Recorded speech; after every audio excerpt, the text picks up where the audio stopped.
Innal hamdalillah nahmaduhu wa nasta'inuhu wa nastaghfiruh wa na'udzu billahi min shururi anfusina wa min sayyiati a'malina may yahdihillahu fala mudhillalah wa may yudlil fala hadiyalah wa ashhadu an la ilaha illallah wahdahu la syarikalah wa ashhadu anna Muhammadan abduhu wa rasuluh sallallahu alaihi wasallam. Amma ba'du, para jamaah, para ikhwan dan akhwat rahimakumullah jami'an. Alhamdulillah kita bertemu kembali dalam majelis Mukhtasar Minhaj Al-Qasidin karya Imam Ibnu Qudamah Al-Maqdisi rahimahullah ta'ala. Kita masuk pembahasan Kitabuz Zakah, kitab tentang zakat, rahasia zakat dan hal-hal yang berkaitan dengannya.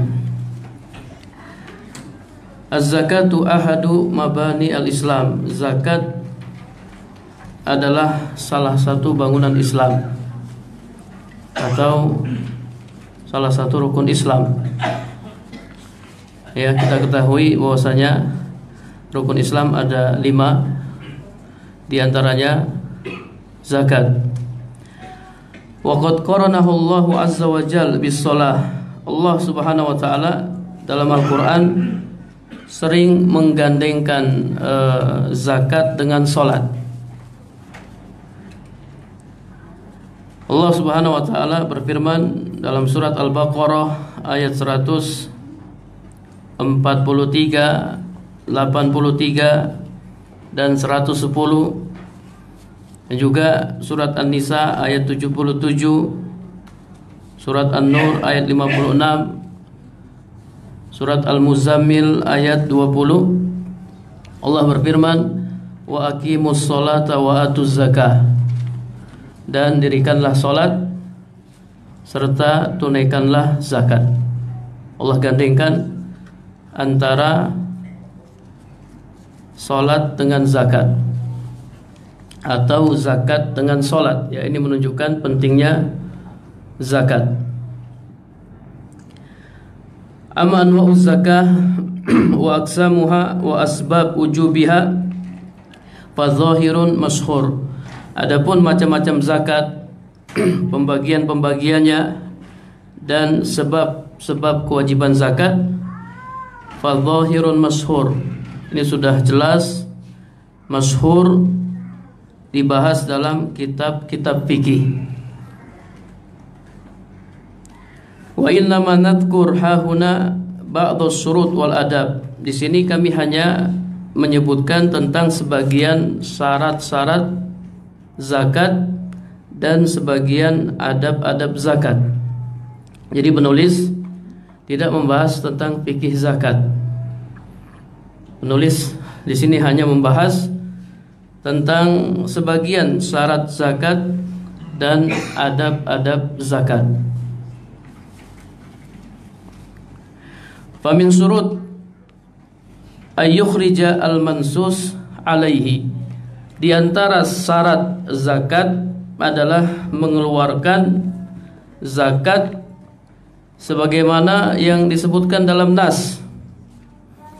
Mengeluarkan zakat sebagaimana yang disebutkan dalam nas, wala yukhriju al-qimah fi sahih. Jadi tidak mengeluarkan uang dalam zakat. Ya, misalnya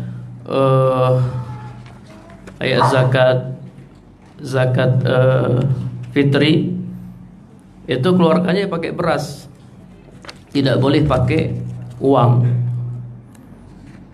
Ya, dan ini termasuk syarat zakat. Artinya apa? Apabila ada orang mengeluarkan zakat pakai uang yang harusnya pakai makanan pokok seperti beras, kemudian diganti uang, maka zakatnya tidak sah karena tidak memenuhi syarat. Karena tidak memenuhi syarat. Para jemaah rahimakumullah jami'an. Ya, ini pendapat yang sahih, pendapat yang rajih menurut penulis. Walaupun di sana ada, kalau ada yang bertanya, ada nggak ulama yang berpendapat boleh mengeluarkan zakat dengan uang? Ada. Siapa? Misalnya Imam Abu Hanifah. Imam Abu Hanifah membolehkan mengeluarkan zakatul fitr dengan uang. Namun kata Imam An-Nawawi, ya kalau kita baca Syarah Muslim, kata Imam An-Nawawi, wa qaul Abi Hanifah rahimallahu taala mardudun. Pendapat Imam Abu Hanifah tertolak. Kenapa tertolak? Li'annahu wa makana rabbuka nasiya. Karena Rabb kita Allah Subhanahu wa taala tidak lupa. Allah tidak lupa. Walau kanatil qimatu mujzi'atan la bayyana dzalika Allah wa rasuluh. Seandainya boleh mengeluarkan zakat pakai uang, ya zakatul fitr, niscaya hal itu sudah dijelaskan oleh Allah dan Rasulnya. Ingat, uang itu sudah ada di zaman dulu. Zaman Nabi sudah ada uang.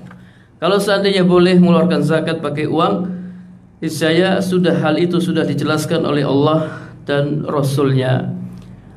Fal wajibu al-wuquf inda zahirin nusus min ghairi tahrifin wala ta'wil. Maka wajib mengikuti ya apa yang sudah disebutkan dalam nas tanpa ditahrif dan ditakwil. Fa inna man ajaza ikhrajal qimah innama talammaha saddal khullati au khullati faqat. Jadi pihak atau sebagian ulama yang membolehkan mengeluarkan zakat dengan uang, mereka hanya mempertimbangkan sisi memenuhi kebutuhan. Mereka hanya mempertimbangkan sisi memenuhi kebutuhan. Ya kan, untuk memenuhi kebutuhan orang-orang fakir. Ya kalau pakai uang boleh, karena uang bisa memenuhi kebutuhan mereka. Wasaddul khallati laisa huwa kullul maksud bal ba'duhu. Kata penulis, memenuhi kebutuhan bukan merupakan tujuan zakat secara keseluruhan, namun hanya sebagian. Artinya itu bukan tujuan inti bayar zakat ya untuk memenuhi kebutuhan orang-orang miskin. Itu bukan tujuan inti, itu hanya sebagian ya tujuan zakat. Fa inna wajibat asy-syar'i salah satu aksam. Karena kewajiban syar'i, kalau kita perhatikan kewajiban syar'i itu ada 3 macam. Yang pertama, ta'abbud mahdun, jadi murni ibadah. Karomil jimar, seperti melempar jumroh. Kalau kita perhatikan melempar jumroh ini ketika haji, kira-kira apa tujuannya? Apa yang kita melempar jumroh? Apa tujuannya? Itu murni ibadah, itu perintah Allah Subhanahu wa taala. Kita tidak perlu bercapek-capek mencari hikmahnya, rahasia. Itu murni ibadah, perintah dari Allah Subhanahu wa taala. Fal maksud asy-syar'i fihi al-ibtila bil amal. Jadi tujuan dari syariat untuk menguji hamba-hamba Allah Subhanahu wa taala, apakah mereka mengerjakannya atau tidak mengerjakannya. Karena sebagian orang, mereka tidak mau melaksanakan ibadah kalau mereka tidak tahu rahasianya. Apa sih rahasianya? Apa sih hikmahnya? Jadi cari tahu hikmahnya dulu. Orang mukmin tidak seperti itu. Pokoknya apa yang Allah perintahkan mereka laksanakan, baik diketahui hikmahnya maupun tidak diketahui hikmahnya. Aisyah radhiyallahu anha pernah ditanya, kenapa wanita yang haid disuruh qadha puasa tapi tidak disuruh mengqadha salat? Padahal puasa dan salat ini sama-sama wajib. Kenapa puasa diqadha sementara salat tidak diqadha? Apa jawab Aisyah? Kata Aisyah radhiyallahu anha, dahulu kami pernah haid di masa Nabi sallallahu alaihi wasallam. Fa nu'maru biqadha'is shaum wa la nu'maru biqadha'is shalah. Kami diperintahkan untuk mengqadha puasa dan kami tidak diperintahkan untuk mengqadha salat. Ini jawaban Aisyah. Udah, ini perintahnya seperti itu. Ya, kami diperintahkan seperti itu. Diperintahkan untuk mengqadha puasa dan tidak diperintahkan untuk mengqadha salat. Liyudhira ubudiyatal abdi bi fi'li ma la yuqalu lahu makna. Jadi ujian bagi hamba untuk menampakkan ubudiyah al-abdi, penghambaan seorang hamba, bi fi'li ma la yuqalu lahu makna, dengan melakukan amalan-amalan yang tidak diketahui maknanya. Lihat si fulan, dia benar-benar taat atau tidak? Disuruh melakukan sesuatu yang tidak dipahami maknanya. Kalau dia lakukan, berarti dia benar-benar hamba, menghambakan diri kepada Allah Subhanahu wa taala. Lianna ma yuqalu ma'nah yusa'idu alaihi at-tab'u wa yad'u ilaihi. Karena sesuatu yang dipahami maknanya, biasanya tabiat manusia mau mengerjakannya. Kalau dipahami maknanya, mereka kerjakan. Fala yadhhar khulus al-ubudiyah bihi. Maka ketika itu tidak nampak kemurnian ubudiyah, menghambakan diri kepada Allah Subhanahu wa taala. Para jamaah rahimakumullah jami'an, orang yang paling taat itu Nabi Ibrahim alaihissalam. Sampai Nabi Ibrahim meraih derajat yang tinggi, khullah, kekasih Allah Subhanahu wa taala. Hanya ada dua orang yang menjadi kekasih Allah. Yang pertama Nabi Muhammad sallallahu alaihi wasallam dan yang kedua Nabi Ibrahim. Kita melihat Nabi Ibrahim diperintahkan oleh Allah untuk nyembelih anaknya. Diperintahkan untuk nyembelih anak. Kalau kita pikirkan apa ini manfaatnya? Disuruh nyembelih anak sendiri, bayangkan. Perintah yang sangat berat. Yang kalau perintah itu misalnya ditujukan ke kita, Masya Allah ya, coba antum bayangkan antum disuruh nyembelih anak antum sendiri. Ketika dia sudah dewasa, disuruh nyembelih anak, ya berat sekali mungkin. Disuruh sholat aja berat ya, suruh nyembelih anak. Mungkin kita sebagai orang tua tidak tega masa nyembelih anak sendiri. Terus anak kita, apalagi anak kita, dia kabur dari rumahnya ya, kabur dari rumah. Kenapa kabur dari rumah? Saya mau disembelih sama bapak saya. Bapaknya berat, anaknya lebih berat lagi. Tapi Nabi Ibrahim alaihissalam, ya orang yang sangat taat kepada Allah Subhanahu wa taala. Apa yang Allah perintahkan, dia lakukan.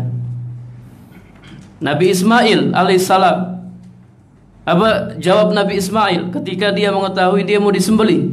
Kata Nabi Ismail alaihissalam, if'al ma tu'mar, lakukanlah apa yang diperintahkan. Satajiduni insyaallah minas sabirin. Insyaallah engkau wahai ayahku akan dapati aku termasuk orang-orang yang bersabar. Perintah Allah Subhanahu wa taala, Allah perintahkan, udah lakukan.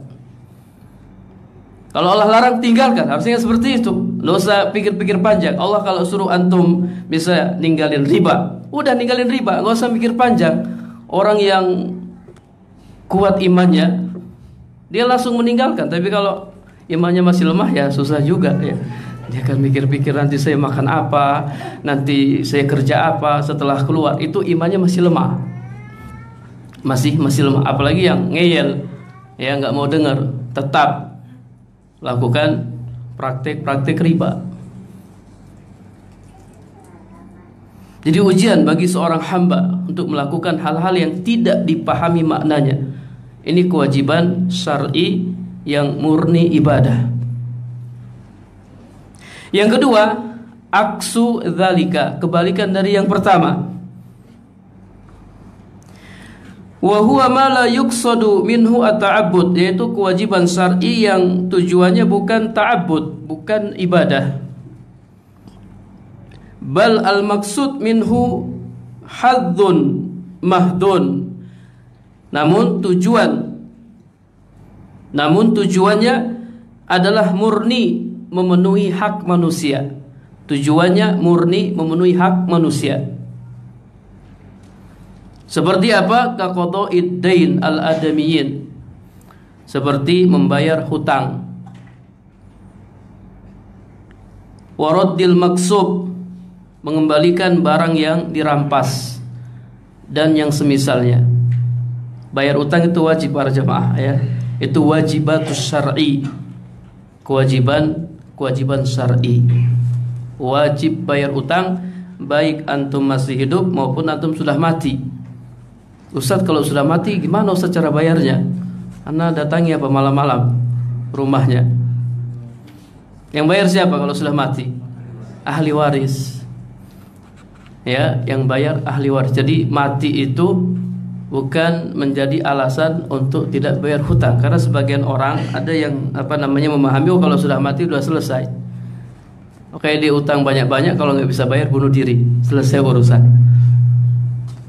Ya, mungkin di dunia selesai urusan, tapi di akhirat urusan belum selesai.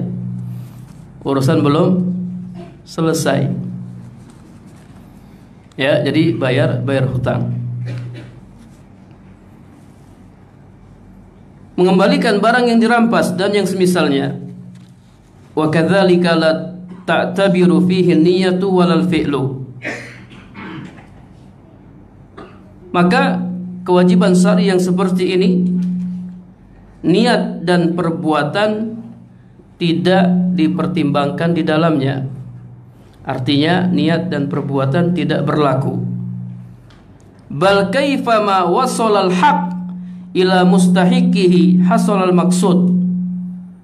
Bahkan kapan saja hak itu sampai kepada orang yang berhak menerimanya, maka tujuannya tercapai. Wasaqata khitabu syar'i, dan perintah syar'i menjadi gugur. Misalnya gini, Anda punya utang sama orang. Terus utang Anda dibayarin sama teman Anda. Dia bayarin utang Anda tanpa sepengetahuan Anda. Kira-kira utangnya lunas atau tidak? Lunas. Walaupun tanpa ada niat dalam hati Anda, tanpa ada usaha, bahkan Anda tidak tahu utang Anda dibayarin, maka lunas. Jadi niat dan perbuatan tidak berlaku di dalamnya. Bagus ya kalau ada yang mau bayar hutangnya Anda, diam-diam, masya Allah ya, syukron ya, jazakallah khair ya. Fahadzani kismani la tarkiba fihima. Jadi dua macam ibadah ini atau kewajiban syar'i ini masing-masing mempunyai maksud sendiri-sendiri. Kemudian yang ketiga, fahuwal murakkabu, kewajiban syar'i yang tujuannya ibadah dan tujuannya memenuhi hak orang lain. Jadi dua tujuannya.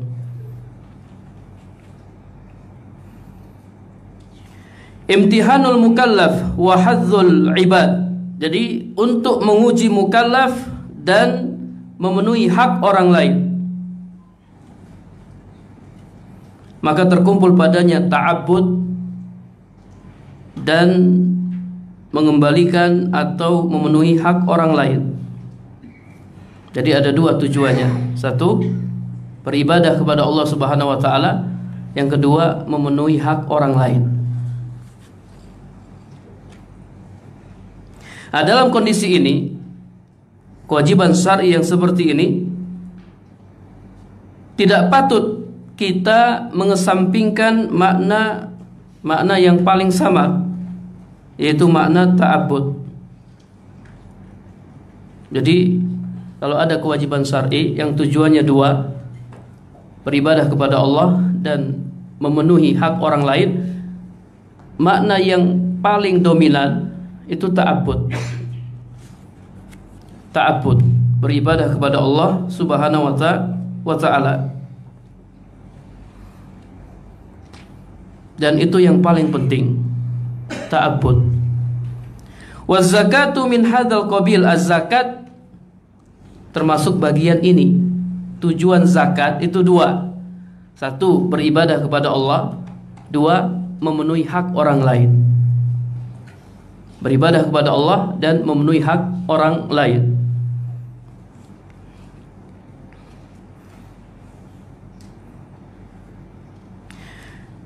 Maka fahadul fakir maksudun fi saddil khallati, bagian orang miskin masuk dalam bab memenuhi kebutuhan. Untuk orang miskin ini memenuhi kebutuhan, sedangkan maksud syar'i adalah ta'abbud dengan membatasi diri hanya pada harta yang telah ditetapkan oleh teks dalil. Jadi kalau kita bayar zakat, ya, tujuannya kita penuhi hak orang-orang miskin. Kemudian tujuannya beribadah kepada Allah. Itu apa? Kita membayar zakat dengan apa yang diperintahkan oleh dalil. Kalau dalil memerintahkan, misalnya kalau zakat emas, bayarnya pakai emas, kita bayar pakai emas. Zakat perak, bayarnya pakai perak, kita bayarnya pakai perak. Nanti zakat uang, bayarnya pakai uang, kita bayar pakai uang. Zakat beras, ya pakai beras, ya kita bayarnya pakai beras. Ini namanya ta'abbud. Apa yang Allah perintahkan, itulah yang kita kerjakan. Ini tujuan dari zakat.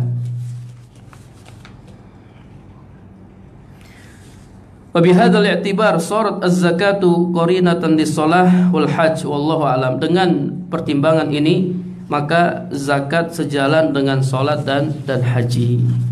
Para jamaah rahimakumullah jami'an, antum kalau bayar zakat pakai apa? Zakatul fitr. Pakai apa? Pakai beras. Ya, paling aman pakai beras, paling selamat pakai beras. Ya, bahkan sebagian ulama ya ada yang berpendapat siapa yang bayar zakat fitr pakai uang, maka zakatnya tidak sah. Zakatnya tidak sah. Kalau seandainya pemerintah membuat aturan membayar zakat pakai uang, apa yang antum lakukan? Pemerintah membuat aturan bayar zakat fitr pakai uang, apa yang antum lakukan? Ya, kata para ulama, ya udah bayar pakai uang, kemudian bayar juga pakai beras. Ya, bayar pakai uang, bayar juga pakai beras supaya zakat yang kita keluarkan sah. Ya, karena ya namanya pemerintah kadang membuat aturan-aturan yang aneh ya. Sekarang jenggot dipermasalahkan, kemudian juga cadar dipermasalahkan, celana cingkrang dipermasalahkan, hal-hal yang tidak ada kaitannya dengan pekerjaan. Ya, tidak ada kaitannya dengan pekerjaan. Jadi Ahlus Sunnah wal Jamaah dalam menyikapi masalah-masalah ini mereka punya sikap yang bijak, ya, sikap yang sesuai Al-Quran dan As-Sunnah. Para jamaah rahimakumullah jami'an. Kemudian pembahasan berikutnya tentang adab-adab batin yang detail dalam zakat. Adab-adab batin yang detail dalam zakat. I'lam anna ala muridil akhirah fi zakatihi wa dhaif. Ketahuilah, orang yang menginginkan akhirat dalam membayar zakat hendaklah memperhatikan adab-adab berikut ini. Yang pertama, ayyafhama al-murad minaz zakah. Dia memahami maksud dari zakat. Jadi antum yang mengeluarkan zakat, antum harus tahu apa tujuan dari zakat. Wa huwa salah satu asya. tujuan zakat ada 3 macam. Yang pertama, ibtila muddai mahabbatillahi ta'ala bi ikhraj mahbubihi. Ujian bagi orang yang mengaku cinta kepada Allah dengan mengeluarkan apa yang dicintainya. Ini tujuan pertama zakat. Ujian bagi hamba-hamba Allah Subhanahu wa taala. Orang-orang yang mengaku mencintai Allah, buktikan kecintaan antum dengan cara antum keluarkan apa yang antum cintai. Keluarkan harta yang antum cintai. Para jemaah rahimakumullah jami'an, ada sebagian orang dia tidak mengeluarkan zakat karena dia tidak tahu tentang zakat. Dia tidak tahu berapa nisabnya zakat. Dia tidak tahu kapan mengeluarkannya, sehingga dia tidak mengeluarkan zakat dari hartanya karena jahil. Makanya harus belajar, harus ngaji. Karena zakat itu ada aturan-aturannya. Kemudian ada sebagian orang yang sudah tahu ya aturan-aturan zakat, tapi dia tidak mau mengeluarkannya. Dia tidak mau mengeluarkannya. Kadang dia melakukan rekayasa. Dia melakukan rekayasa. Siapa yang tahu berapa nisab zakat emas? Berapa nisab zakat emas para jemaah? 85 gram. Emas yang berapa karat? Emas yang berapa karat? 24 karat. 85 gram. Jadi kalau antum punya emas di rumah 85 gram yang 24 karat, itu sudah mencapai nisab. Mencapai nisab. Antum sudah harus mengeluarkan zakat. Cuman mengeluarkannya tidak langsung, dibiarkan selama 1 tahun. Tahun depan baru antum keluarkan. Haul. Ya. Yang dikeluarkan berapa persen? 2,5%. Jadi dari 85 gram itu antum keluarkan 2,5%. Kadang sebagian orang dia melakukan rekayasa. Misalnya dia punya emas 100 gram di rumah, ya, dibiarkan tahun depan. Nanti ketika sudah mau tiba waktu pembayaran zakat, dia melakukan rekayasa. Bagaimana caranya? Dia ambil 30 gram dari emasnya, kemudian dia jual. Jual lah, supaya apa? Berkurang nisabnya. Kalau berkurang nisabnya, nggak jadi bayar zakat. Nanti pakai lagi, beli emas lagi. Ada orang seperti itu, pelit, ya. Dan dia melakukan rekayasa supaya dia tidak membayar zakat dengan cara dia melakukan sesuatu yang bisa mengurangi nisab zakatnya. Tapi mungkin kita nggak tahu, tapi Allah Subhanahu wa taala maha tahu. Ini orang-orang yang punya sifat seperti Yahudi. Ya, Yahudi itu suka sekali melakukan rekayasa. Ya.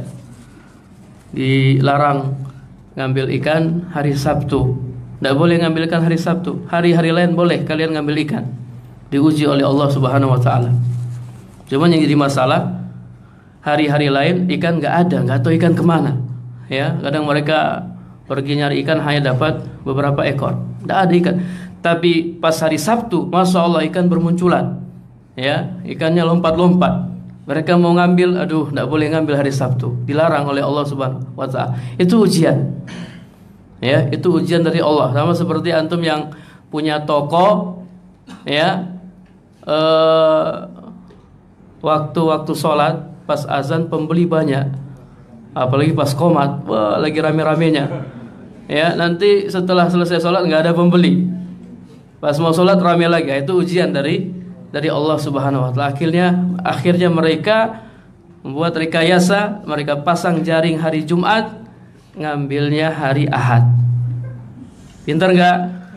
Pinter, masang hari Jumat, ngambil hari Ahad. Kami nggak ngambil hari Sabtu. Ya, tapi ikan masuk hari Sabtu. Ikan masuk ke jalan itu hari Sabtu. Akhirnya mereka diazab oleh Allah Subhanahu Wa Taala, dirubah jadi kera-kera yang hina. Kemudian setelah itu mereka dibinasakan oleh Allah Subhanahu Wa Taala. Allah Subhanahu Wa Taala Maha tahu. Ya, jadi zakat ujian bagi orang-orang yang mengaku mencintai Allah untuk mengeluarkan apa yang dicintainya. Yang kedua, tanazzuh an sifatil bukhli al-muhlik. Membersihkan diri dari sifat bakhil yang membinasakan. Jadi melatih diri untuk jauh dari sifat bakhil, pelit. Ya, antum yang masih punya sifat bakhil, antum paksa diri antum untuk tidak bakhil. Ya, kalau ada yang minta sumbangan antum kasih. Ya, walaupun antum setelah ngasih antum mikir, aduh kenapa anak ngasih ya. Besok ngasih lagi, tidak apa-apa. Sifat bakhil itu harus dilawan, jangan dibiarkan. Walaupun antum mikir ya, setelah antum nyumbang antum mikir nggak bisa tidur, ya, tidak apa-apa. Besok antum ngasih lagi. Lama-lama sifat bakhil akan terkikis dari diri antum. Kemudian yang ketiga, wasyukru nikmatil mal, bersyukur terhadap nikmat harta. Bersyukur terhadap nikmat harta kita wujudkan dengan cara membayar zakat. Ini 3 tujuan zakat.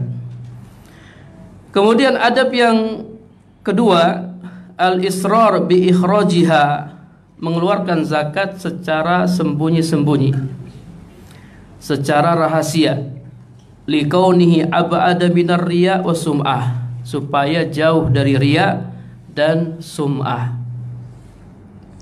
Wa fil idhar idlalul fakir aidan. Kemudian alasan lain, ya kenapa harus sembunyi-sembunyi? Karena mengeluarkan zakat secara terang-terangan itu bisa merendahkan orang miskin. Bisa merendahkan orang miskin. Dia jadi apa namanya? Jadi kayak merasa terhina. Ya, dulu di kompleks kita ada salah satu saudara kita yang istrinya tidak puasa di bulan Ramadan karena sedang menyusui, ya, atau sedang hamil, dan dia mau bayar fidyah. Dia ngasih fidyah ke tetangganya. Apa yang terjadi? Tetangganya tersinggung, marah tetangganya. Emang ana orang miskin apa? Ana bisa beli itu nasi buat antum 10 bungkus. Tersinggung orangnya. Antum kalau bayar apa? Bayar zakat, bayar fidyah harus lihat-lihat orang juga, ya. Nanti orang tersinggung. Jadi membayar zakat secara terang-terangan itu bisa merendahkan orang miskin. Ada orang miskin yang tersinggung. Orang miskin itu macam-macam, ya. Ada yang tersinggung, ada yang tidak tersinggung. Fa in khafa ay yahtamma bi adamil ikhraj a'ta man la yubali minal fuqara bil akhdhi bainal jama'ati alaniyatan.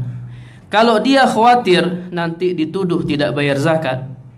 Ustaz, kalau ana bayar secara sembunyi-sembunyi, nanti ana dituduh tidak bayar zakat, bagaimana?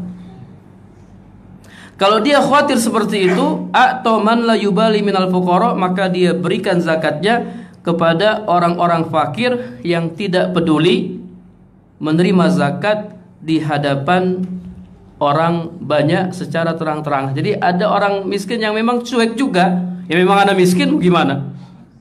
Ya, tidak apa-apa, sini bayar aja. Ya, alhamdulillah.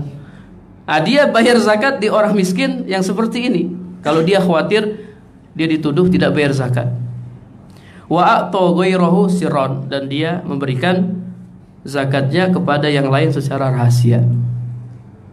Ya, secara rahasia. Jadi zakat kita itu bisa kita bayar ke satu orang miskin, boleh, atau kita bayar ke beberapa orang miskin, itu juga boleh. Sebagian antum kasih secara terang-terangan dan sebagian antum kasih secara sembunyi-sembunyi. Ingat tujuannya apa? Supaya jauh dari riya dan sum'ah. Kemudian adab yang ketiga, alla yufsidaha bil manni wal adza, tidak merusak zakatnya dengan menyebut-nyebutnya dan menyakiti perasaan si penerima. Wa dzalika annal insan idza ra'a nafsahu muhsinan ilal fakir mun'iman alaihi bil i'ta' rubama hasala minhu dzalik. Karena seseorang apabila dia merasa dia telah berbuat baik kepada orang miskin, merasa berjasa kepadanya, terkadang hal ini bisa terjadi. Dia ungkit-ungkit pemberiannya. Dia ungkit-ungkit pemberiannya. Kemudian menyakiti hati perasaan si penerima. Ya. Walau haqqaqan nadhar la ra'a al-fakir muhsinan ilaihi. Padahal seandainya dia merenung, niscaya ya dia akan sadar bahwa orang fakirlah yang telah berbuat baik kepadanya. Kok bisa Ustaz? Ana bayar zakat, justru orang fakirlah yang berbuat baik kepada ana. Seharusnya kan ana yang berbuat baik kepadanya. Tidak. Kata penulis, kalau kita mau renungkan, ya, niscaya kita akan sadar orang fakir itulah yang berbuat baik kepada kita dengan menerima zakat kita. Biqabuli haqqillahi alladhi huwa tuhratan lahu, untuk menerima hak Allah. Jadi memang itu hak mereka, zakat itu hak mereka. Zakat itu bukan harta kita para jemaah. Jadi ada bagian dari harta kita yang itu milik orang lain, bukan bagian kita. Kalau kita makan haknya orang. Memakan harta dengan cara yang batil, haknya orang. Itu sudah jadi hak dia. Dia harus menerimanya. Alladzi huwa tuhratun lahu, yang akan menjadi pembersih bagi si pemilik harta. Nah, bayar zakat, kemudian dia terima karena itu jadi hak dia, dan dengan begitu dosa-dosa ana dihapus oleh Allah Subhanahu wa taala. Syukron akhi, ya, antum sudah terima zakat ana, mudah-mudahan dosa-dosa ana dihapus oleh Allah Subhanahu wa taala. Itu, ya. Coba kalau dia tidak mau terima. Kalau orang miskin tidak mau terima gimana? Kita bingung juga. Coba antum bayangkan, antum kaya, terus antum mau bayar zakat, nggak ada yang menerimanya, gimana coba? Gimana? Ya kita bingung juga. Ya, itu haknya orang, masih ada di rumah kita. Kemudian di sisi lain dosa kita belum terhapus. Ya, alhamdulillah ada yang mau menerima, dan nanti akan tiba suatu zaman di mana orang kaya semua. Antum bayangkan orang kaya semua, dan ketika orang-orang, ya, mereka kumpulkan hartanya untuk membayar zakat, mereka nyari-nyari orang miskin, nggak ada yang miskin, orang kaya semua. Ya, orang kaya semua. Wa idza istahdara ma'a dzalika anna ikhrajahu lizakah syukrun li ni'matil mal. Ya, di samping itu dia menyadari bahwa mengeluarkan zakat adalah perwujudan dari syukur terhadap nikmat Allah Subhanahu wa taala. Saya bersyukur kepada Allah atas harta yang Allah berikan kepada saya. Bentuk syukur saya wujudkan dengan membayar zakat. Fala yabqa bainahu wa bainal fakir muamalah. Maka kalau orang kaya seperti ini, ya, tidak ada lagi antara dirinya dan orang miskin jasa baik, merasa berbuat baik. Wala yanbaghi ayyahtakir al-fakir li fakrihi, dan tidak boleh orang kaya merendahkan orang miskin karena kemiskinannya. Para jemaah rahimakumullah, di sini penulis pakai istilah fakir. Apa bedanya fakir dan miskin? Siapa yang tahu? Mal farqu bainal fakir wal miskin?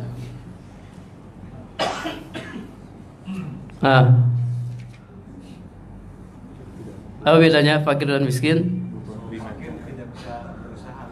Kalau fakir, kalau miskin, kenapa dia tidak bisa berusaha yang fakir?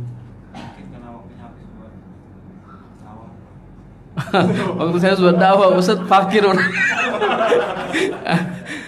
yang dakwah-dakwah fakir. Kan ada Quran yang mengatakan berinfak kepada mereka yang tidak minta-minta, disangka mereka tidak punya, kalau dia memang tidak punya, cuma dia menjaga dari minta-minta.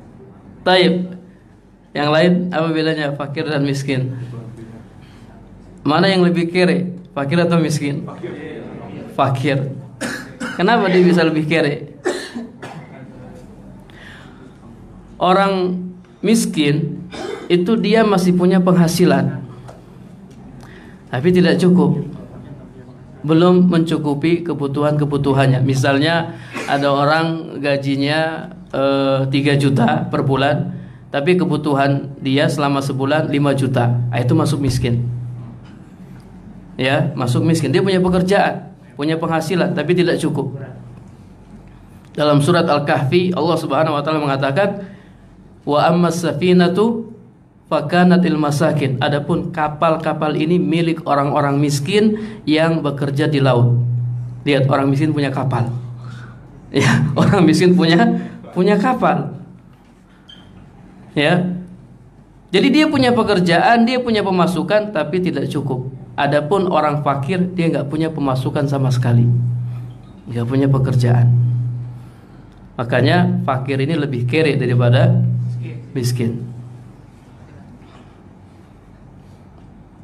Dan fakir dan miskin ini seperti Islam dan iman, dua kata yang kalau dia berkumpul maknanya berbeda, dan kalau disebutkan sendiri-sendiri, kalau dia berkumpul maknanya berbeda, kalau disebutkan sendiri-sendiri itu maknanya sama. Fakir, miskin, miskin, fakir. Taib, dia tidak boleh orang kaya merendahkan orang fakir karena kefakirannya. Li'annal fadla laisa bil mal, karena keutamaan itu bukan ada pada harta. Walan naqs bi adamihi, dan kekurangan itu bukan dengan tidak ada harta.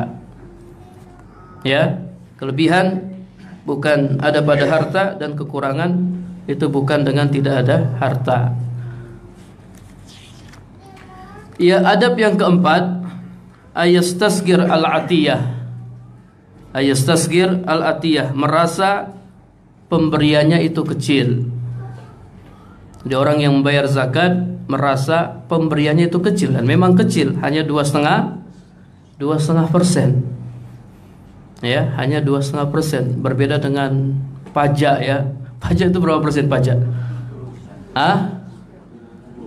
Pajak itu 10% ya, 20%. Ada yang 20%, masya Allah ya, gede sekali. Orang-orang kita ya di Indonesia sini kadang mereka mereka nggak mau bayar zakat. Orang kaya nggak mau bayar zakat karena mereka sudah dibebani bayar pajak. Masa anda udah bayar pajak, anda bayar zakat lagi? Kalau di Malaysia, ya, di Malaysia orang yang bayar zakat, maka pajak yang harus dia bayar dikurangi, ya, dikurangi dengan zakat yang sudah dia bayar. Oh, ini sudah bayar zakat ini, ya, seharusnya pajaknya sekian, karena dia sudah bayar zakat dikurangi. Jadi sana orang, masya Allah, berbondong-bondong untuk bayar zakat, ya, bayar zakat dapat pahala, bayar pajak. Jadi orang kita di negara kita merasa terbebani, ada dua beban yang harus dia bayar. Makanya kebanyakan mereka tidak bayar zakat. Udah bayar pajak, kok harus bayar zakat lagi? Kalau pemerintah kita ikut negara Malaysia bagus ya, lebih bagus lagi nggak ada pajak, masya Allah ya. Kalau nggak ada pajak, masya Allah ya, mungkin kita bisa jadi orang kaya kalau nggak ada pajak. Gara-gara ada pajak kita miskin semua. Tapi merasa pemberiannya kecil, karena orang yang merasa besar melakukan sesuatu biasanya ujub dengan perbuatannya itu. Kita tidak perlu ujub karena yang kita keluarkan hanya 2,5%. Waqad qil la yatimul ma'ruf illa bisalasin. Sebagian orang berkata tidak sempurna kebaikan kecuali dengan 3 hal. Tidak sempurna kebaikan kecuali dengan tiga hal. Yang pertama, bitasgirihi, merasa kecil. Merasa kecil kebaikan yang kita lakukan. Wa ta'jilihi, yang kedua menyegerakannya. Dan yang ketiga, wasatrihi, menutupinya. Ya, ini Masya Allah, ini kebaikan yang sempurna. Satu, merasa kecil kebaikan tersebut. Yang kedua, menyegerakannya, jangan ditunda-tunda. Dan yang ketiga, menutupinya. Kemudian yang kelima, adab yang kelima, ayyantakiya min malihi ahallahu wa ajwadahu wa ahabbahu ilaihi. Memilih dari hartanya yang paling halal, paling bagus, dan paling dicintainya. Antum kalau mau sedekah, ya, antum mau infak, antum milih harta yang paling halal, yang paling bagus, dan yang paling antum cintai. Adapun yang paling halal, karena Allah Subhanahu wa taala berfirman, atau karena Nabi sallallahu alaihi wasallam bersabda, innallaha ta'ala thayyibun la yaqbalu illa thayyiban. Sesungguhnya Allah Maha Thayyib. Allah itu Maha baik dan Allah tidak menerima kecuali yang baik. Maksudnya yang baik, yang halal. Jadi antum infakkan yang halal. Boleh nggak menginfakkan harta yang haram? Misalnya antum punya tabungan, ada ribanya, ya. Antum tidak ambil ribanya antum infakkan. Boleh nggak? Riba diinfakkan ke masjid untuk keperluan masjid. Boleh nggak? Yang boleh untuk fasilitas umum. Dulu, ya, di zaman Nabi Shallallahu Alaihi Wasallam, ketika terjadi kebakaran di dekat Ka'bah, sehingga tembok Ka'bah itu rapuh, orang-orang musyrik mereka merenovasi Ka'bah. Kemudian mereka umumkan, ayo kita urunan, kita kumpul uang, tapi ingat harus yang halal. Mereka tidak menerima uang riba, uang hasil perzinahan, dan lain-lain. Untuk Ka'bah harus dari yang halal. Ini siapa? Ini orang musyrik, bayangkan. Ya, sehingga ketika mereka renovasi Ka'bah, ya, ternyata duitnya tidak cukup. Makanya ada sebagian Ka'bah yang tidak dibangun, ada Hijr Ismail, itu sebagai bagian dari Ka'bah. Kenapa tidak? Karena duitnya tidak cukup. Tidak cukup. Jadi keluarkan dari harta yang paling halal. Antum haji pakai duit halal. Jangan haji pakai duit haram. Masa antum mau berangkat haji pakai duit haram? Mau berangkat umroh pakai duit haram? Jangan. Allah itu baik. Allah tidak menerima kecuali yang baik. Kemudian wal ajwad, yang paling bagus. Infakkan harta yang paling bagus. Allah Subhanahu wa taala berfirman dalam surat Al-Baqarah ayat 267. Wala tayammamul khabisa minhu tunfikun. Dan janganlah kamu memilih yang buruk-buruk lalu kamu infakkan di jalan Allah Subhanahu wa taala. Janganlah kamu memilih yang buruk-buruk lalu kamu menginfakkannya. Jangan seperti itu.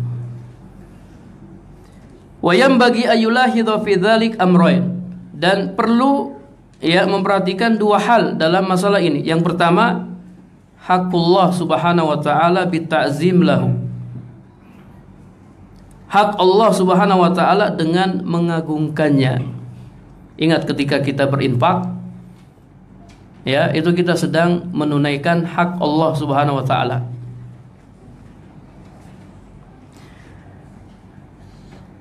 Karena pemilihan yang terbaik lebih patut diberikan kepada Allah. Yang terbaik lebih patut diberikan kepada Allah. Antum kalau mau berinfak yang terbaik. Antum kalau mau berkurban nyari hewan-hewan yang terbaik. Pokoknya untuk Allah semua yang terbaik. Walau annal insan qaddama ila dayfihi ta'aman radian la awghara sadrahu. Seandainya seseorang menyuguhkan kepada tamunya makanan yang tidak enak, niscaya hal itu akan menyakiti atau menyakitkan dadanya. Dadanya terasa sesak. Tamu datang, antum kasih makanan yang expired ya. Ini fadol ya, ada roti ya, udah expired ya, itu ada jamu apa namanya, jamur-jamurnya. Itu tamunya kan bisa tersinggung. Kalau manusia saja begitu ya tersinggung, bagaimana dengan Allah Subhanahu Wa Taala? Masa antum infakkan yang buruk-buruk? Antum ngasih yang tidak baik. Manusia tersinggung kalau dikasih yang tidak baik. Jadi hak Allah Subhanahu Wa Taala, maka untuk Allah kita berikan yang terbaik. Wasani yang kedua, hakun nafsihi, hak dirinya. Fa innal ladzi yuqaddimuhu huwal ladzi yalqahu ghadan fil qiyamah. Karena apa yang dia sumbangkan, apa yang dia infakkan, itulah yang akan dia dapatkan pada hari kiamat. Kalau antum infakkan yang terbaik, maka hari kiamat antum dapatkan pahala yang terbaik. Fayam bagi ayyakhtaro al-ajwad li nafsi, maka hendaklah dia memilih yang terbaik untuk dirinya. Kemudian yang paling dicintainya, Masya Allah ya, yang paling dicintainya. Allah Subhanahu Wa Taala berfirman dalam surat surat apa itu? Surat Al-Imran.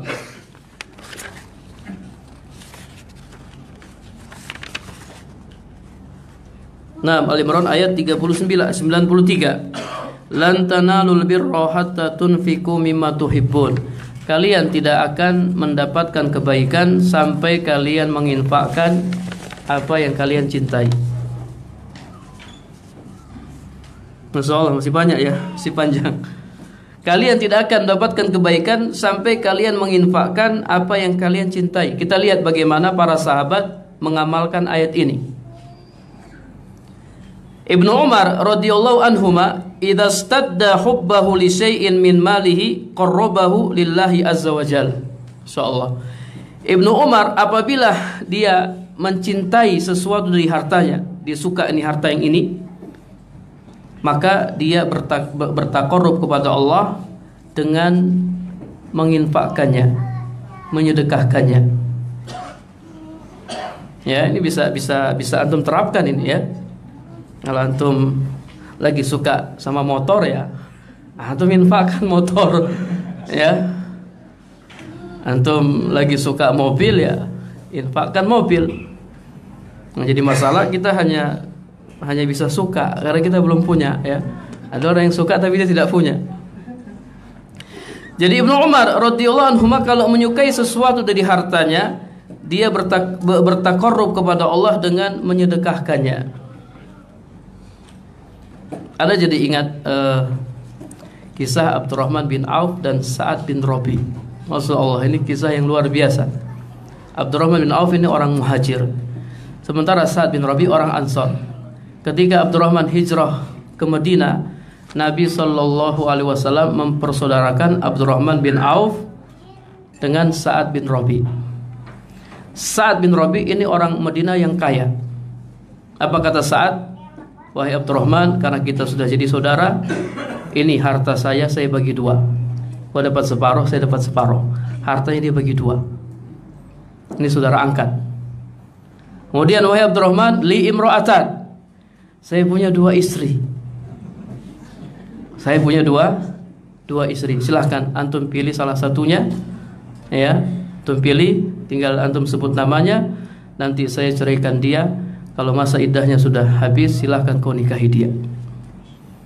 Dia kasih separuh hartanya plus ngasih istrinya. Suruh milih. Ya, suruh milih. Ini namanya isar. Ini namanya isar. Lebih mendahulukan saudaranya, lebih mengutamakan saudaranya. Ya, bagus juga nih kalau kita angkat-angkat saudara ya. Ini orang kaya terus kita saudara ya. Ini para sahabat, bagaimana mereka mengamalkan ayat ini. Kalau kita mah walaupun sudah jadi saudara ya, kamu saya ya. Boro-boro ngasih harta atau boro-boro ngasih istri ya. Karena memang nggak punya istri, ada yang istrinya baru satu. Taib. Waruwiya annahu nazala al-Juhfa wa huwa syaq. Diriwayatkan bahwasanya Ibnu Umar pernah singgah di Juhfa. Ketika itu dia sedang sakit. Faqala inni la astahi hitanan. Kata Ibnu Umar, sesungguhnya saya ingin makan beberapa ekor ikan. Ibnu Umar ingin makan beberapa ekor ikan. Dia lagi sakit. Biasa orang sakit itu makannya milih-milih. Faltamasulahu falam yajidu illa hutan. Maka keluarganya ya mencarikan ikan untuknya, namun mereka tidak mendapatkan kecuali 1 ekor ikan. Ya mungkin ikan sudah habis kali ya. Mereka hanya dapat 1 ekor ikan. Kemudian ya istrinya memasakkan untuknya, lalu menghidangkan ikan tersebut. Fa'ata miskin, tiba-tiba datang orang miskin. Ya, mungkin Ibnu Umar mau makan, tiba-tiba datang orang miskin minta. Akhirnya Ibnu Umar berkata, khudhu, ambil ini ikan. Ambil ini ikan. Keluarganya atau istrinya berkata, subhanallah, engkau sudah melelahkan kami. Udah capek-capek masak malah ngasih orang. Wa ma'ana zadun nu'tihi. Kita masih punya yang lain untuk berikan kepadanya. Udah jangan ngasih ikan lah. Mungkin ngasih tempe, ngasih kerupuk ya. Kita masih punya yang lain. Kenapa ngasih ikan? Apa kata Ibnu Umar? Inna Abdullah yuhibbuhu. Sesungguhnya Abdullah menyukai ini ikan. Kan kata Allah, infakkanlah yang kita sukai. Udah ini ambil ikan, karena saya suka ikan. Ya, ini lihat para sahabat dalam mengamalkan ayat ini. Ya, Masya Allah ya, kita mungkin kalau kita ya, simpan ikannya, simpan ya, jangan sampai ketahuan. Ada tamu datang. Nah, tamu itu nggak punya malu dia kalau datang dia habisi semua, simpan. Ya, jangan seperti itu ya. Lan tanalul birra hatta tunfiqu mimma tuhibbun.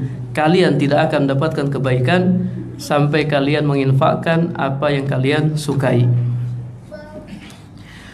Waruya anna sa'ilan waqafa bi bali Rabi bin Husaim rahimahullah. Diriwayatkan bahwasanya pengemis berdiri di pintu rumah Rabi bin Husaim. Faqal, lalu Rabi berkata, at'imuhu sakkaron atau sukkaron. Berikanlah kepadanya gula. Kata keluarganya, jangan, kita berikan saja kepadanya roti, karena roti lebih bermanfaat baginya. Kata Rabi, celaka kalian, berikanlah kepadanya gula. Fa innar Rabi yuhibbus sakar atau sukar, karena Rabi menyukai gula. Umar bin Khattab radhiyallahu anhu, beliau sering ngasih orang gula karena Umar suka gula. Jadi apa yang kita sukai itu yang kita infakkan. Itu yang kita infakkan para jamaah. Cuman kadang sebagian orang ya dia pandai sekali berdalil. Dia kasih tempe, ditanya kenapa ngasih? Ya, anak suka tempe. Anak suka tempe. Ya, ngasih kerupuk, ya anak suka kerupuk, ya. Padahal dia suka ayam, ya. Dia pandai berdalil. Taib, ini bukan hanya makanan para jemaah, termasuk di dalamnya baju. Ya, antum mau nyumbangkan baju yang masih layak dipakai atau baju yang antum sukai. Dan biasa yang antum sukai yang masih baru ya biasa ya. Itu yang antum sumbangkan.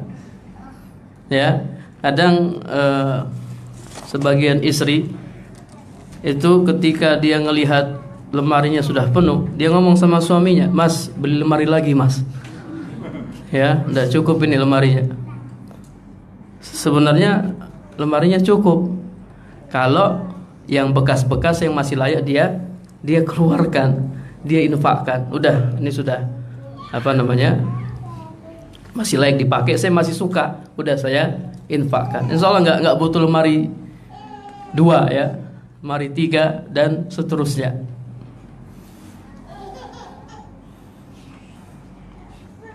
Ketika antum nyumbang masjid, nyumbang yang terbaik, ya, nyumbang yang terbaik. Tapi mana yang paling antum sukai para jemaah? Uang 20.000, 50.000 atau 100.000? Yang paling antum sukai yang mana? 100.000 itu yang antum masukkan. Ya. Iya. Jangan masukkan yang receh-receh ya. Yang kalau jatuh hilang antum nggak nyari. Ada uang. Kalau jatuh hilang kita nggak nyari. Antum jangan infakkan yang begitu-begitu. Ya, yang receh-receh. Di takmir masjid megang, berat banget ini ya.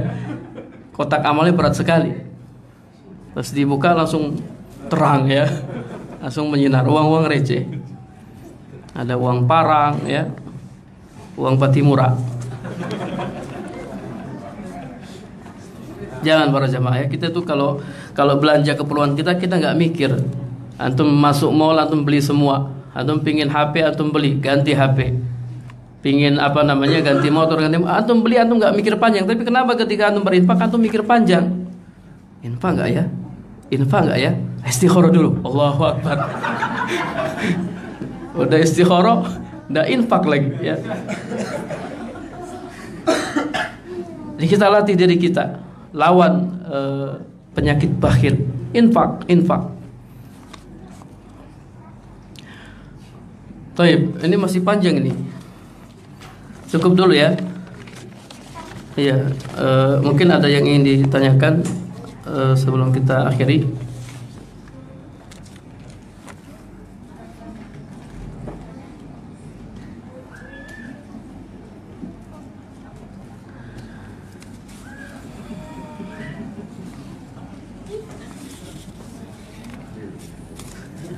Nah, Ustadz, bagaimana maksud dari bersedekah di kala lapang dan sempit?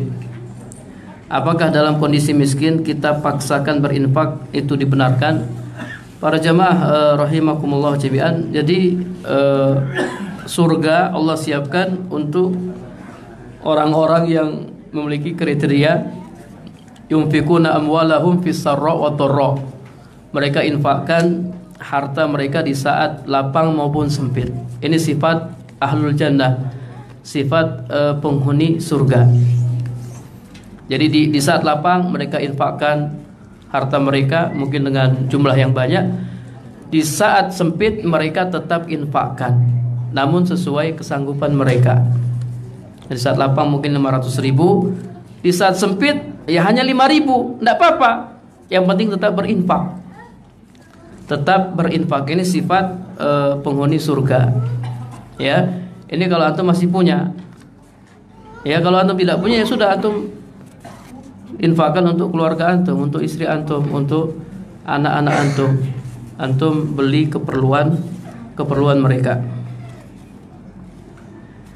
Ya, jadi berinfak ketika susah itu tetap dianjurkan.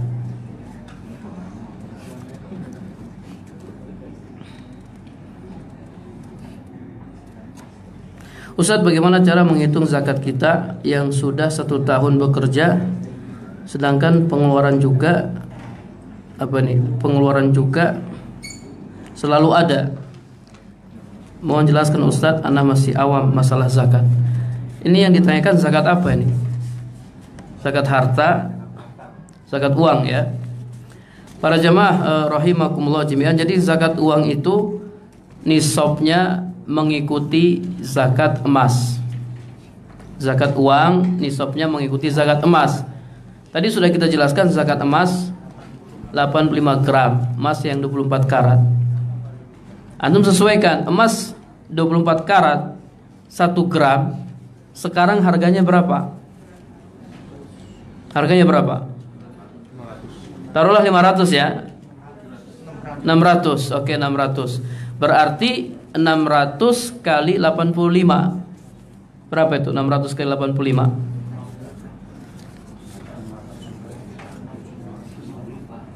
600.000 kali 85, 51 juta. Berarti apa? Kalau antum punya uang 51 juta, itu uang antum sudah mencapai nisab. Ya. Misal, siapa yang tahu nih tanggal berapa Hijriah ini? Nah, sekarang tanggal berapa Hijriah? Karena cara membayar zakat, menghitung zakat itu pakai kalender Hijriah, bukan pakai kalender Masehi. Tanggal berapa? 4 apa? 4 Rabiul Awal. Sekarang 6 Rabiul Awal. Ada khilaf ini ya. Ada yang bilang 4, 6 ya. 6 Rabiul Awal. Tahun berapa? 1441 Hijriah. Thayyib. Hari ini antum punya uang 60 juta. Misalnya ya. Uang 60 juta sudah mencapai nisab atau belum? Sudah. Nah, uang itu ya, antum tidak langsung mengeluarkan zakat hari, tidak. Antum biarkan ya sampai tahun depan di bulan yang sama, tanggal yang sama. Tanggal 6 bulan Rabiul Awal tahun 1442 Hijriah. Kalau seandainya nisabnya itu kan bisa bertambah, itu dari 60 bisa jadi 100, itu tidak kan, dia simpan uang jadi bertambah, bisa jadi 100 dan bisa jadi berkurang, bisa jadi tinggal 40 juta karena dia punya keperluan.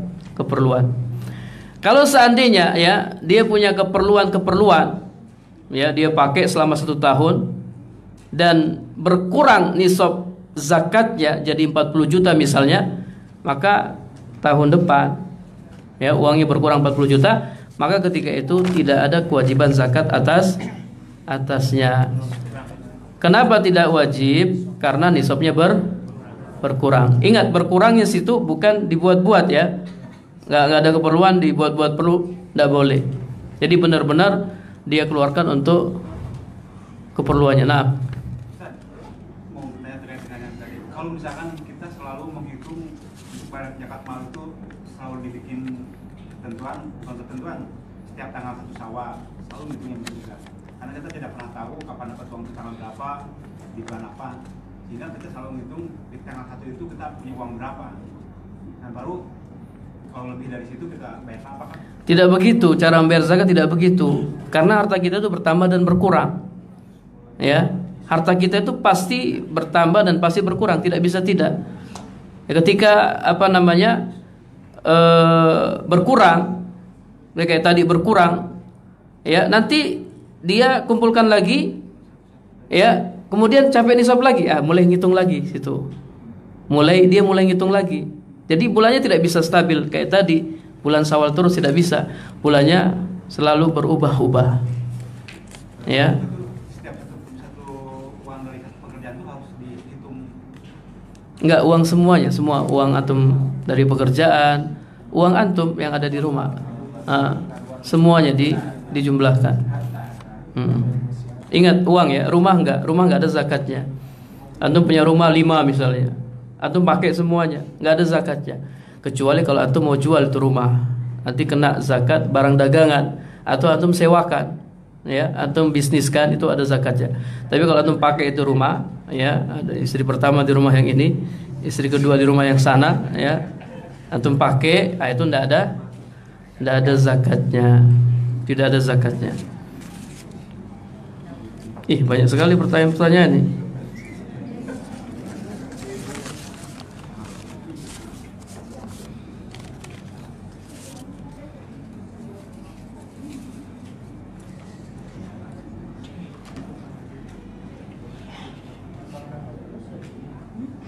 Ustadz, bagaimana jika di suatu masjid yang menampung zakat mal dan dialokasikan untuk ikhwan-ikhwan yang ingin berusaha atau memiliki penghasilan, akan tetapi tidak ada permodalan, apakah dibolehkan? Iya, dibolehkan kalau ikhwannya miskin, masuk kategori miskin, ya, dia berhak dapat zakat. Dan itu bukan apa ya, itu bukan modal, itu sudah untuk dia, harta itu untuk dia, karena itu memang hak dia, bukan diutangi, bukan, ya, bukan diutangi, ya, karena itu jadi hak dia. Jadi boleh kalau si ikhwan itu termasuk orang yang berhak menerima zakat.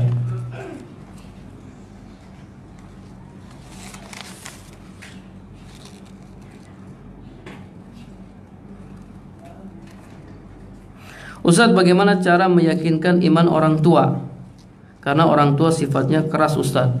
Ya, sesuatu yang keras itu bisa kita lembutkan dengan cara berperilaku baik kepada orang tua. Ya, jadi kita tonjolkan akhlak kita. Kalau orang tua marah-marah, diam aja, tidak usah dijawab. Kita dengarkan apa yang orang tua suruh, selama itu masih dalam perkara yang ma'ruf, kita lakukan, kita laksanakan. Sekeras apapun orang tua, kalau kita perlakukan dia dengan baik, suatu saat hatinya akan lunak juga. Apalagi orang tua kita sendiri. Ya, jadi tonjolkan atau tunjukkan akhlak yang mulia. Tunjukkan akhlak yang mulia.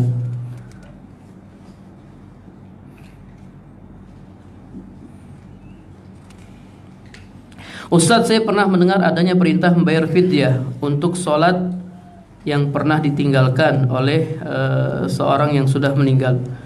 Fidyah bisa berupa beras, dibayar dengan beras. Sahih atau tidak? Ya, tidak bisa sholat yang ditinggal diganti fidyah, tidak bisa, tidak bisa. Ya, kecuali puasa. Kalau kita punya orang tua, ya, punya utang puasa, maka ada fidyahnya. Ustadz, apa hukum memberi makan kepada orang gila? Boleh, ya. Atau ngasih orang gila makanan, boleh. Jadi berbuat baik kepada siapa saja, bahkan berbuat baik kepada hewan. Antum ngasih makanan hewan itu berpahala. Hewan itu nggak punya akal, ya. Tapi kalau antum berbuat baik kepada hewan dapat pahala. Apalagi manusia, ya, berbuat baik kepada manusia. Ustadz, adakah dalil atau sedekah khusus di hari Jumat? Wallahu a'lam bishawab. Intinya hari Jumat itu hari yang utama, hari yang mulia, dan kita dianjurkan memperbanyak amal soleh di hari Jumat. Mungkin termasuk dalamnya berinfak.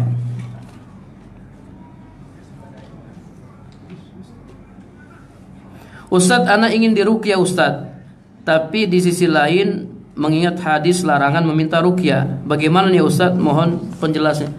Ruqyah sendiri antum ruqyah sendiri diri antum, tidak apa-apa, itu lebih ampuh daripada antum minta orang lain yang meruqyah antum. Jadi antum baca Al-Quran, niatnya harus dengan niat, pasang niat, karena innamal a'malu binniyat. Saya baca Al-Quran ini niatnya untuk meruqyah diri saya. Antum lihat nanti pengaruhnya. Meruqyah sendiri, ya, meruqyah sendiri. Kalau ada orang lain yang mau nawarin untuk meruqyah, ya silahkan, ya, tidak mengapa, selama kita tidak meminta ruqyah.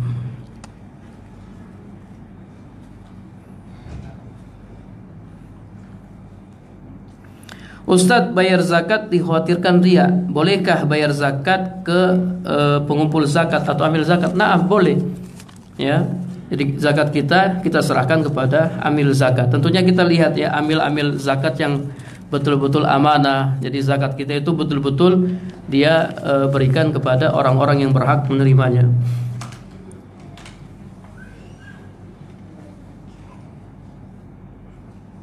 Ustadz, miskin itu orang yang punya penghasilan tapi belum cukup. Apa saja yang dijadikan ukuran kebutuhannya belum tercukupi? Bukankah kita harus berusaha menyesuaikan pengeluaran dengan pendapatan atau penghasilan? Nah, ya, jadi kebutuhan pokok dia, kebutuhan sekolah anaknya, kemudian juga kebutuhan makan dan minumnya. Ada orang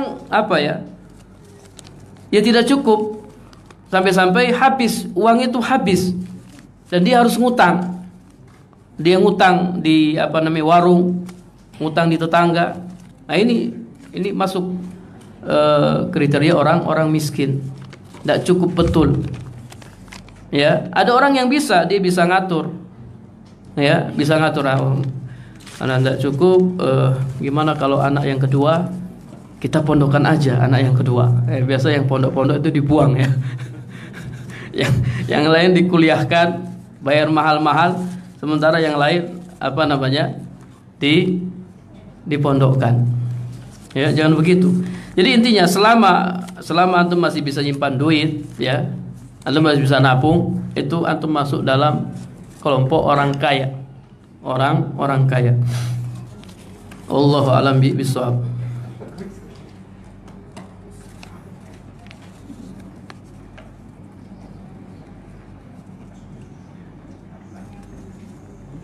Ustadz, ada seorang karyawan yang ditugaskan tiap bulan harus audit keluar kota, sedangkan seorang akhwat tidak boleh safar lebih dari 3 hari tanpa mahram. Itu hukumnya gimana Ustadz? Sedangkan suami ana mengizinkan. Ya tidak boleh safar tanpa mahram.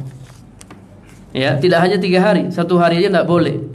Ya, 1 hari safar tanpa mahram tidak boleh. Ya, jangankan ini kerjaan ada audit di luar kota, pergi haji aja kalau tidak ada mahram tidak boleh. Pergi haji, ya, kalau tidak ada mahram tidak boleh. Terus gimana nih Ustaz? Suami mengizinkan, tidak berlaku izin suami. Ya, suami harus menemaninya keluar kota. Masya Allah ini udah kayak surat cinta ya.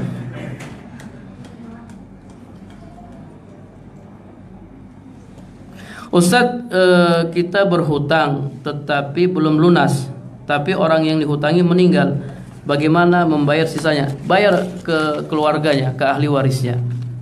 Ya, bayar ke ahli warisnya.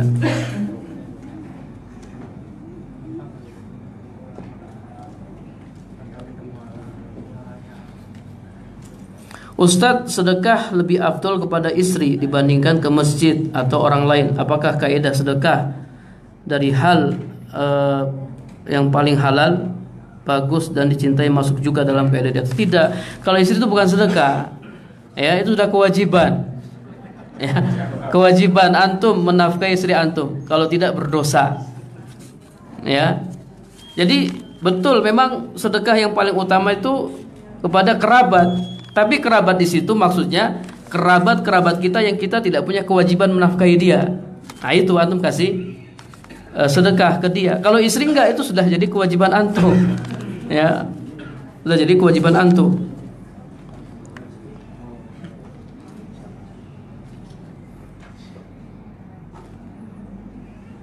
Apakah jika pasangan kita istri bersedekah ke suami? Nah, kalau ini bisa ya. Kalau istri sedekah ke suami bisa. Ya, ngeliat suaminya kere gitu kan. Dikasih nih Mas, sedekah Mas buat antum ya. Anak kesian banget ngeliat antum ya.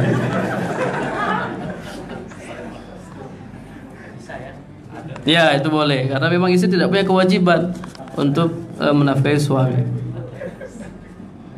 Tapi tadi tidak menyakiti hati suami ya. Masa ngasih terus dijelek-jelekkan? Jangan ya.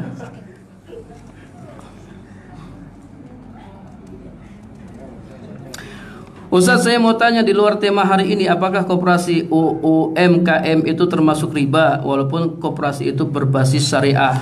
Ya kita lihat dulu dia muamalahnya bagaimana, ya, akadnya bagaimana, akad yang diterapkan oleh koperasi tersebut. Dan kita jangan tertipu dengan label-label syariah. Banyak ya lembaga-lembaga yang berlabel syariah, namun kalau kita lihat ke dalamnya ternyata tidak syar'i. Ya, atau bank-bank syariah pun kalau kita lihat itu masih belum syar'i. Yang terakhir ini ya, kita cepat-cepat saja. Ustadz, ana punya baju dan perabotan yang mau disumbangkan. Akan tetapi baju yang mau ana sumbangkan kurang terlalu bagus kalau diberikan kepada orang lain. Takutnya malah menyinggung dia karena bajunya kurang bagus. Sedangkan baju yang di lemari penuh. Apakah baju itu sebaiknya dikubur atau dibakar Ustadz? Ana harus gimana Ustadz? Ya, antum jadikan kain lap aja. Baik. Nah, jadi gini, antum tidak apa-apa ngasih orang, ya. Antum panggil dia ke rumah, ayo Bu, ke rumah Bu, ini milih Bu, milih. Biar nanti dia yang milih, ya. Dia yang milih mana yang masih layak, biar dia pilih. Jadi bukan kita yang ngasih, tapi kita nyuruh dia milih pakaian-pakaian kita yang sudah tidak layak dipakai. Nah, wallahu a'lam bishawab ya. Mudah-mudahan Allah memberkahi pertemuan kita. Kita akhiri dengan doa kafaratul majlis. Subhanakallahumma wa bihamdika asyhadu an la ilaha illa anta astaghfiruka wa atubu ilaik. Assalamualaikum warahmatullahi wabarakatuh.